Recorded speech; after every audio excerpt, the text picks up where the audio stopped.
Bismillah walhamdulillah wassalatu wassalamu ala rasulillah wa ala alihi wa sahbihi wa mawalah wa la hawla wa la quwwata illa billah. Rabbana syrah lana sudurana wa yassir lana umurana wa hlul 'uqdatan min alsinatina yafqahu qawlana. Allahumma amin. Taib. Mohon maaf tadi sempat terputus, kata Allah mikrofonnya bermasalah.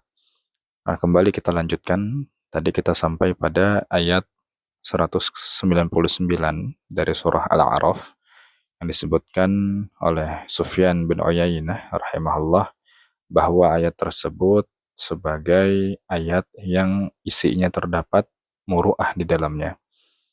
Kata Allah Ta'ala, khudil afwa wa'mur bil 'urfi wa'arid 'anil jahilin. Kata Allah, jadilah pemaaf, kemudian ajaklah orang lain pada kebaikan, serta berpalinglah, tinggalkanlah orang-orang yang bodoh. Kata Ibnu Uyainah, fafihil muru'atu. Di dalam ayat ini terdapat kandungan muru'ah, wa husnul adabi, dan di dalamnya terdapat pembahasan tentang adab yang baik, wa makarimul akhlak, serta akhlak-akhlak yang mulia. Nah, kemudian di halaman berikutnya, beliau hafizahullah wa waffaqah mengatakan,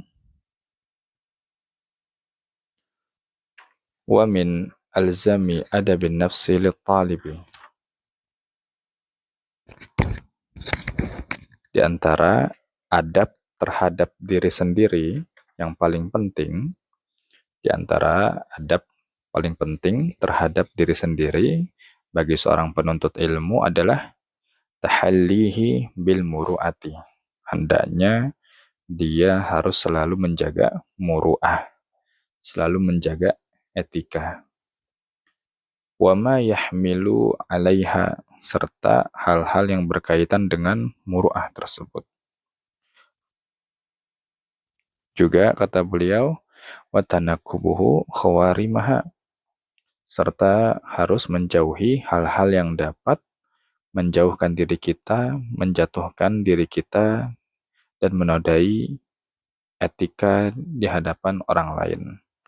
Boleh sebutkan contohnya di situ, kahalqi lihyatihi, seperti mencukur jenggot habis misalnya, atau au kasratil iltifati fit tariq, atau banyak tengok-tengok jelalatan di perjalanan, au maddir rijlain fi majma'in nas min ghairi hajah wala daruratin da'iyah, atau menjulurkan kaki di tengah perkumpulan masyarakat, di tengah forum, padahal tidak ada hajat dan tidak ada kebutuhan mendesak. Au suhbatil aradhil wal fusaq wal mujjan wal battalin, serta seorang penuntut ilmu berteman dengan seorang yang buruk, orang yang hina, orang yang fasik, orang-orang tak punya malu, orang-orang pengangguran, serta orang-orang yang tidak beretika, serta terakhir contoh hal-hal yang dapat merusak muru'ah yang hendaknya dijauhi oleh seorang thalib adalah au musara'atil ahdathi was-sighar, yaitu juga banyak ikut ribut, ikut membicarakan, ikut nimbrung pada hal-hal kekinian, serta hal-hal yang receh, hal-hal kecil yang tidak bermanfaat. Nah, di sini beliau sebutkan di antara hal-hal yang dapat menjatuhkan muru'ah kita, seperti mencukur jenggot. Hendaknya seorang thalib memelihara jenggotnya. Terlebih lagi, kita termasuk orang yang lebat misalnya, tidak boleh mencukur habis. Adapun terkait sifat jenggot itu tersendiri, segenggaman, mutlak dipanjangkan, ini terdapat khilaf. Namun yang terpenting adalah seorang thalib ini mesti ada dari jenggotnya yang harus dia pelihara. Kemudian di antara hal yang dapat merusak muru'ah yang hendaknya dijauhi oleh seorang thalib adalah banyak-banyak jelalatan memandang di perjalanan. Atau seorang thalib tidak ada kebutuhan mendesak, pergi ke mall. Ketika ditanya ngapain ke mall, hanya sebatas cuci mata misalnya. Ini nggak layak.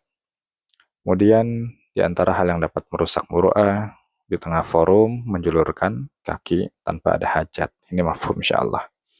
Kemudian berikutnya yang beliau contohkan adalah seorang talibul ilmi jangan sampai berteman dengan orang-orang yang rendah, hina di masyarakat, orang-orang fasik yang banyak melakukan dosa, orang-orang pengangguran, orang-orang pemalas, orang-orang yang tidak ada etikanya. Khawatir nanti seorang talib tersebut dinilai sebagaimana temannya itu. Serta contoh yang terakhir adalah jangan sampai kita jadi talib ikut meramaikan, ikut nimbrung, ikut membicarakan hal-hal yang kekinian yang tidak penting, ikut-ikutan pada tren-tren kekinian, dan juga ikut membicarakan hal-hal receh, hal-hal kecil yang tidak bermanfaat. Seperti sebagian talib yang antusias sekali membicarakan bola misalnya, atau pertandingan-pertandingan tertentu, atau ucapan-ucapan kekinian tertentu. Ini enggak layak bagi seorang penuntut ilmu. Baik. Wallahu a'lam bishawab. Sementara ini yang kita bisa bahas, intinya ala kulli hal, di makkit ke-11 ini seorang penuntut ilmu dipesankan oleh Syekh agar selalu menjaga adab, etika, sopan santun, tata krama, dan menjaga nama baik diri sendiri sebagai seorang penuntut ilmu. Ya. Wallahu a'lam bishawab. Wassallallahu wasallam ala nabiyyina Muhammadin wa ala alihi wa sahbihi ajma'in. Wa akhir da'wana alhamdulillahi rabbil alamin.